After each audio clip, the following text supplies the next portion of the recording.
My old friend of 14 years was waiting at the end of my driveway when I got home. It was a Tuesday in early November, and the rain was coming down the way it does in Portland, not hard, just persistent, the kind that soaks through everything without you noticing until it's too late. He was standing under his umbrella, with a look on his face I hadn't seen since the day he told me his wife had cancer. "Harold," he said, "don't go inside yet. Come sit in my truck first." I had just come from the cemetery. I go every Tuesday and every Sunday. My wife of 31 years had been gone for 14 months, and I still hadn't found a reason to change the routine.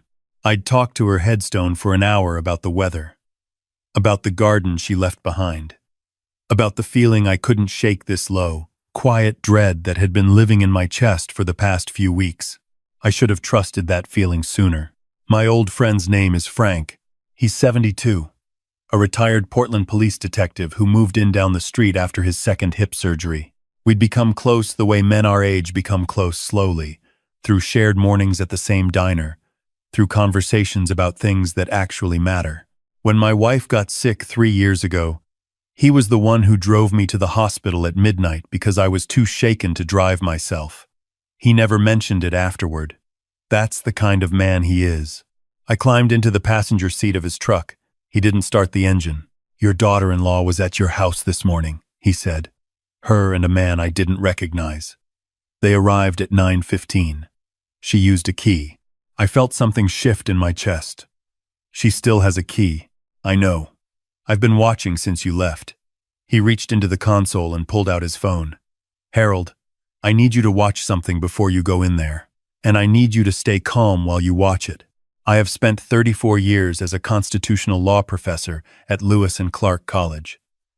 I have read briefs that would make a reasonable man's blood boil. I have sat through depositions designed to make people lose their composure. I know how to stay calm." I watched the video on Frank's phone, and I did not stay calm. He had recorded through the gap in my living room curtains from across the street. The footage was grainy, shot through rain-streaked glass from 40 feet away, but his old detective's instincts had kept the camera steady. The audio was surprisingly clear. He'd told me later he used a directional microphone he'd kept from his department days, never got around to returning it when he retired. In the video, my daughter-in-law was sitting at my kitchen table. Across from her sat a man I recognized after a moment, her brother, a financial planner from Beaverton who I'd met twice at family dinners and found unremarkable both times. They had papers spread across the table. My table. The table where my wife used to do crossword puzzles on Saturday mornings. My daughter-in-law's voice came through the speaker clearly. "How long does the process actually take once we file?" 6 to 8 weeks if everything goes smoothly, her brother said. "The petition gets assigned to a judge. There's a hearing. They appoint a court visitor to assess him. With Dr. Feldman's report already in hand, the assessment is basically a formality. He seemed fine to me at dinner last month. He seems fine to everyone. That's how it works. Mild cognitive impairment doesn't look dramatic from the outside. The report documents the pattern: missed appointments, confusion about finances, the incident with the neighbor." He paused. "Which neighbor actually filed the complaint?" "I filed it," she said. "On behalf of a neighbor. Anonymously. It doesn't matter. It's in the record now." There was a silence. Then her brother said, "Once you're named conservator, you handle the estate. The house alone is worth $800,000 now. The portfolio is another 1.2. The annuity from the university pension. I know the numbers. Then, you know why this is worth doing carefully."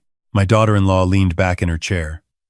The same chair my son used to sit in at Christmas dinner. My son, who had been dead for 4 years following a highway accident on I-84 on a Wednesday evening in March. My son, who had loved this woman and married her and given her a key to his father's house because he trusted her with everything he had. "What about Marcus?" she asked. "Marcus, my grandson, 26 years old, the image of his father. His inheritance stays in trust until he's 30, her brother said. You'd manage distributions in the interim. By the time he's old enough to contest anything, the estate will have been restructured." She nodded slowly. "And there's no way he finds out about the petition before the hearing? Not if we file quietly." Courts seal these proceedings at the petitioner's request when there's a concern about the subject becoming agitated or— Frank stopped the video. I sat in his truck for a long moment listening to the rain on the windshield. Dr. Feldman, I said finally. She mentioned a Dr. Feldman. Rings a bell? She suggested I see him. 2 months ago, after I mentioned I'd been forgetting where I put things. He's a geriatric psychiatrist. I went once, answered his questions, thought nothing of it. I looked at the phone in my hand. I never received a copy of his evaluation. Frank was quiet for a moment. Then, "How did she get a key to your house, Harold?" "My son gave her one. Before he died. I never asked for it back." I exhaled slowly. That was a mistake. "What do you want to do?" I thought about 34 years of teaching students how the law works and how people misuse it. I thought about every conservatorship case I'd ever read. Every elderly person stripped of their autonomy by someone they trusted. I thought about my wife and what she would say if she could see what was happening in her kitchen right now. "I want to do this correctly," I said. "Can you send me that video?" "Already did." "And Harold." He put his hand on my arm. "I made 3 copies, 2 in the cloud, 1 on a drive in my safe. I wasn't sure what I was seeing at first, but I didn't like it, so I made sure." I looked at him. "Why were you watching in the first place?" He was quiet for a moment. "Because last week I saw her car parked outside your house while you were at the university, and 2 weeks before that, and I had a feeling." He shrugged, the way men his age shrug when they don't want to make something sound bigger than it is. "When I was on the job, I learned to pay attention to patterns. Cars parked where they shouldn't be. People going places they don't need to go." "Frank." "Yeah, thank you." He nodded once. "So what's the plan?" I didn't go home that night. My daughter-in-law had a key, and I wasn't ready to let her know I was aware of what she'd been doing. Instead, I drove to a hotel near the airport, paid with cash, and sat at the desk in my room with my laptop open and the video playing on a loop. Dr. Feldman. I looked him up. Geriatric psychiatry practice in Lake Oswego. Opened 12 years ago. Decent reviews. Nothing alarming on the surface. I searched deeper. He had appeared as an expert witness in 4 conservatorship cases in Multnomah County in the past 3 years. In 3 of them, the petitioner was represented by the same law firm, the firm where my daughter-in-law's brother had interned after graduate school. I pulled up my financial accounts. On first glance, everything looked as it always had. I dug into the transaction history. 3 weeks ago, my daughter-in-law had been added as an authorized user on my primary brokerage account. I had never signed anything authorizing that. I searched through my email for any notice from the brokerage and found one buried in a folder, a confirmation sent to an email address that was close to mine, but not mine. 1 letter transposed. She had set up a forwarding address designed to intercept my correspondence. I called my attorney in the morning. His name is William, and he has been my attorney for 22 years. He is 68 years old, semi-retired, and absolutely tireless when he believes someone is being wronged. I told him everything. He listened without interrupting, which is how I knew he was taking it seriously. "The unauthorized account access is fraud," he said when I finished.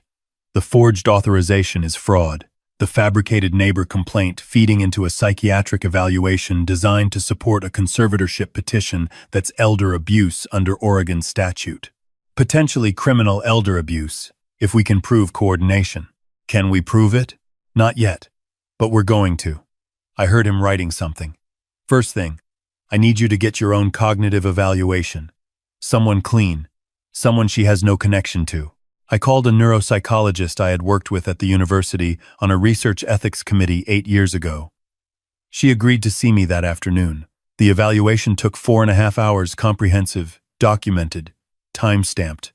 When it was finished, she sat across from me and said, in the precise, careful language of her profession, that my cognitive function showed no evidence of impairment, that my memory, executive function, and processing speed were all within the normal range for my age, and that several measures were notably above average. "Whoever assessed you differently," she said, "was either using a flawed methodology or reaching a predetermined conclusion." I had her document everything. Notarized copies, multiple formats, emailed to William and to myself, and to a secure folder Frank had set up. That same night, I called a locksmith and had every lock in my house changed. New deadbolts, new handle sets, new code on the garage keypad. I was inside during the change, moving quietly, watching the street. I had already arranged for Frank to sit in his truck outside as a second set of eyes. While the locksmith worked, I did something else. I had 4 small wireless cameras installed, one in the living room, one in the kitchen, one covering the front hallway, one in my home office where I kept my documents. Each one streamed to an encrypted server that only I could access. Frank had helped me set it up that afternoon. He had done the same thing for his own house years ago. I was thinking like a detective now. William filed a motion to delay the conservatorship hearing on procedural grounds, citing the lack of proper notice to the subject me and challenging the validity of the psychiatric evaluation. He also filed a formal complaint with the Oregon Medical Board regarding Dr. Feldman. How much time does that buy us? I asked. 3 weeks, maybe 4. They'll push back, but the procedural issues are legitimate and a judge will honor them. He paused. Be careful, Harold. Don't confront her. Don't let her know you're aware. The moment she knows you know, she'll adjust. I understand. And call Marcus. I hadn't called Marcus yet because I didn't know how much he knew. He was my son's child, and his mother, my daughter-in-law, had been raising him since his father died. He was 26 now, living in an apartment in Eugene, working as an engineer for a civil firm. We talked every few weeks. He'd visited for Thanksgiving the year before, and the year before that. Good kid, careful, thoughtful, a lot like his father. I wasn't sure whose side he was on. I texted him instead of calling, told him I needed to speak with him in person when he had time. He replied within minutes, said he could drive up that weekend, said his mother had been calling him more than usual lately, which he'd found odd. That last detail gave me something to hold on to. The next 11 days, I watched. The cameras caught the first visit on day 3. My daughter-in-law let herself in, and here I need to pause, because you may wonder how she got in after I changed the locks. She didn't. She stood at the front door for 3 minutes, tried her key, tried it again, then walked around to the back and tried the garage code. Then she called someone. I watched her on the feed from my phone, sitting in a hotel 10 miles away. She stood on my back patio in the rain looking at the garage door, and then she left. I saved that footage. Day 5. She came back with her brother. They sat in a car across the street for 45 minutes. I called Frank. He drove past them twice, slowly, so they could see an old man in a truck who might or might not have noticed them. They left after the second pass. I saved that footage too. Day 7. A man I didn't recognize knocked on my front door. I was home this time, watching through the camera on my phone before I answered. He said he was from a home care coordination company, doing a wellness check requested by my family. I told him, pleasantly, that I had no family member authorized to request anything on my behalf, and that if he returned without my explicit invitation, I would consider it trespassing. He left. I called William and described him. William said he would look into it. Day 9. Marcus arrived. He stood in my living room looking like his father had looked at that age, same height, same way of standing with his hands slightly open at his sides like he was always ready to catch something. He said his mother had told him I was becoming forgetful, that I'd missed a doctor's appointment, that I'd left the stove on, that a neighbor had expressed concern. Which neighbor? I asked. He frowned. She didn't say. Marcus. I sat down. I need you to watch something. I showed him everything. Frank's video from the driveway, the footage of his mother standing at the back door after the lock change, the bank records showing the unauthorized account access, the fabricated email address, the connection between Dr. Feldman and her brother's law firm. I watched my grandson's face move through the stages, the way his father's face always had, carefully, deliberately, each expression earning its place before the next one arrived. When the last file closed, he sat very still for a moment. She told me you were starting to decline, he said. She said the doctors had confirmed it and that we needed to act soon before you made decisions that couldn't be undone. I know what she told you. Grandpa. His voice was quiet. I almost didn't come this weekend. She said it might upset you to have visitors. I let that land without saying anything, because some things need a moment of silence around them. She was isolating me, I said finally, making sure I had no one in my corner when the petition was filed. He looked at his hands. What do you need from me? The truth. Did you know any of this beforehand? No. He looked up. I swear to you, I knew she was worried about you. I didn't know.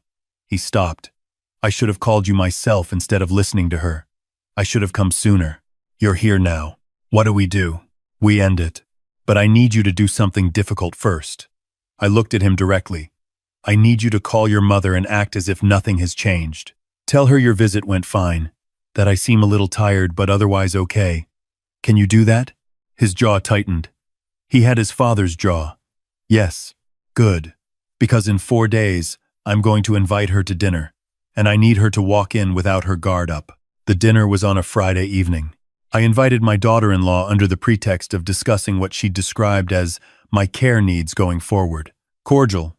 Low-key. The kind of conversation a confused elderly man might initiate because his family had gotten into his head. She brought her brother.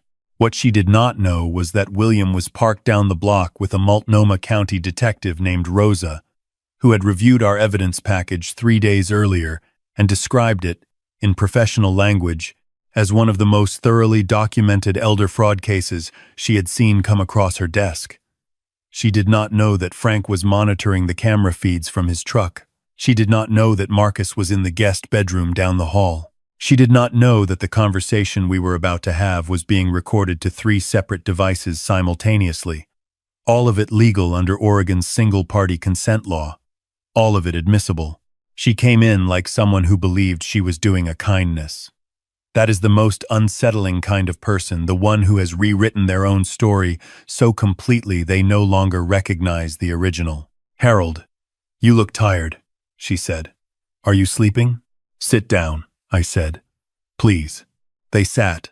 I remained standing, which I had learned long ago is a small but meaningful position of authority. I had taught it to generations of law students. Control the room before the room controls you. I want to talk about the conservatorship petition, I said. The pause that followed told me everything I needed to know about her preparation for this conversation. She had not prepared for this version of it. I don't know what your brother filed the petition in Multnomah County 17 days ago. I set a folder on the table. I have a copy. William obtained it through discovery. I opened the folder. I'd also like to talk about Dr. Feldman. Her brother started to stand. Harold, I think there's been a... Sit down, please. My voice did not rise. It never does when I'm certain of my position. I'd like to show you something. I connected my laptop to the television. The footage began Frank's video, clear enough to see their faces and hear every word. The conversation about Dr. Feldman. The comment about the fabricated neighbor complaint. The line about restructuring the estate before Marcus turned 30. My daughter-in-law's face went through several things in a short span of time. That recording is illegal, her brother said. It isn't. Oregon is a one-party state, and the recording was made from a public vantage point. But even setting that aside, I pulled up the next file. The bank records are admissible regardless of how they were obtained, because they're my accounts. This is the authorization form adding you as a signatory. This is a handwriting analysis confirming the signature is not mine. This is a timestamp confirming the change was made while I was at the cemetery visiting my wife. Harold. My daughter-in-law's voice had changed. It was softer now, reaching for something she thought might still work. I was trying to protect you. You've been struggling since Carol passed. Anyone can see that. And I was worried about what would happen to the estate if... And this, I said, pulling up the final document, is a transfer of $15,000 to a personal account belonging to Dr. Feldman, made 6 days after my evaluation. The account is in the Cayman Islands, which is unusual for a Lake Oswego psychiatrist, but William's investigator was thorough. Her brother said nothing. He was looking at the table. There's one more thing, I said. Marcus stepped out of the hallway. My daughter-in-law stood up. The chair scraped back hard against the floor. Marcus. What are you? Sit down, Mom. His voice was steady. I had not expected it to be that steady. "Sit down and stop talking." She sat. I think she recognized, in that moment, that the version of this conversation she had prepared for was not the one she was in. The front door opened. William came in first. Behind him was Detective Rosa, and behind her, 2 officers in uniform. "Diane Calloway," Detective Rosa said, addressing my daughter-in-law by her full legal name in the careful, neutral tone of someone who has done this many times. "Victor Calloway." She looked at her brother. "I have warrants for the arrest of both of you on charges of elder financial abuse, fraud, and conspiracy to file a fraudulent medical evaluation. You have the right to remain silent." My daughter-in-law turned to me. Her expression was something I don't have a precise word for. Not quite rage, not quite grief, somewhere in the space between them. "After everything I did for this family," she said. "After everything I gave up when your son died." "My son would be ashamed of you," I said quietly. "And you know it." The officers led them out. The door closed. The room was silent except for the rain, which had been going all evening and showed no interest in stopping. Marcus sat down on the couch and put his face in his hands. He stayed like that for a long moment. I sat beside him, the way my father had sat beside me once when I was young and something I'd trusted had broken. "I believed her," he said. "For weeks, she kept telling me you were getting worse. And he exhaled. "I should have called you myself." "You believed your mother," I said. "That's not a character flaw. That's what you're supposed to do. It almost cost you everything. Almost." I put my hand on his shoulder. "But it didn't. And you're here now. That's what matters to me." He looked up. His eyes were red. "I'm sorry, Grandpa." "I know you are." I squeezed his shoulder once. "Now let's go make some coffee. Because it's going to be a long night with William, and I need you to help me remember everything in the right order." He laughed. It was small and fragile, but it was real. The legal proceedings took 4 months in total. My daughter-in-law was convicted on 3 counts: elder financial abuse, fraud, and filing a false instrument. She received 4 years. Her brother, who as the financial professional in the arrangement bore the greater legal responsibility for the scheme's structure, received 6. Dr. Feldman surrendered his medical license before the disciplinary hearing concluded, which William said was a tacit admission that a full hearing would have gone worse for him. The conservatorship petition was dismissed with prejudice. My accounts were fully restored. The forged authorizations were reversed, and the brokerage issued a formal apology.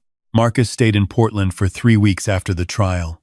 He helped me clean out the garage, a project my wife had started planning the winter before she got sick and that I hadn't been able to face alone. We found things in there I'd forgotten we owned. Tools my son had used as a boy. A box of my wife's gardening books with her handwriting in the margins. We went through all of it slowly, in no particular hurry. He moved back to Portland 4 months later. Got a position with an engineering firm downtown, found an apartment in the Selwood neighborhood, close enough to come for Sunday dinners. He comes every week. We cook together, nothing complicated. Just the kind of food my wife used to make on cold evenings. He tells me about work. I tell him stories about his father. We are rebuilding what was almost taken from us. The way you rebuild after a storm carefully, board by board, without pretending the storm didn't happen. In the spring, Frank and I were sitting on my back porch watching the sky go from gray to gold over the West Hills. He had a cup of coffee. I had one too. We'd been sitting in comfortable quiet for about 20 minutes, which is one of the things I value most about his friendship. "You doing all right?" he asked finally. "Yeah," I said. "I think I am." "Good." We watched a crow land in the garden. My wife had always fed the crows. She said they remembered faces, remembered kindnesses. I'd thought it was a charming belief without much evidence behind it. Now I wasn't sure. "Frank," I said. "Yeah. What made you take the video that day? You could have just knocked on my door when I got home. You didn't have to record it." He was quiet for a moment. "Because I knew that without evidence, it would be your word against hers. And you'd already been painted as the confused old man who doesn't know what's happening around him." He took a sip of his coffee. 30 years on the force teaches you that the truth alone isn't always enough. You need to be able to prove it. I nodded slowly. I've taught law students the same thing for 34 years. And yet, I leaned back. It's different when you're the one it's happening to. He smiled, just slightly. Always is. There's something I've been thinking about since all of this ended. Something I keep coming back to. I spent my entire career studying how the law protects people, or fails to. I knew exactly what a conservatorship was. I knew how elder financial abuse worked. I had taught cases almost identical to my own, to rooms full of young attorneys who went on to do important work, and it still almost happened to me. Because here's what the textbooks don't tell you. It doesn't happen because you're confused or incompetent. It happens because someone you trusted was patient and calculating, and very careful about the order in which they moved their pieces. It happens because grief makes you turn inward at exactly the moment you need to be paying attention outward. It happens because the people closest to you are the least likely candidates in your mind, and they know it. If you're watching this, and you're in your 60s or 70s, I'm not telling you to be paranoid. I'm telling you to pay attention. Check your accounts regularly, not just the balance, but the access. Know who has authorization on anything with your name on it. Have an attorney you trust who knows your wishes and holds copies of your documents. And if something feels wrong in the way that something quiet and persistent feels wrong, don't wait for it to announce itself clearly. Trust it. The most important thing that saved me was not my legal expertise. It was not my evidence. It was a man who lived down the street who paid attention when something didn't look right, and who thought enough of me to do something about it. I am 67 years old.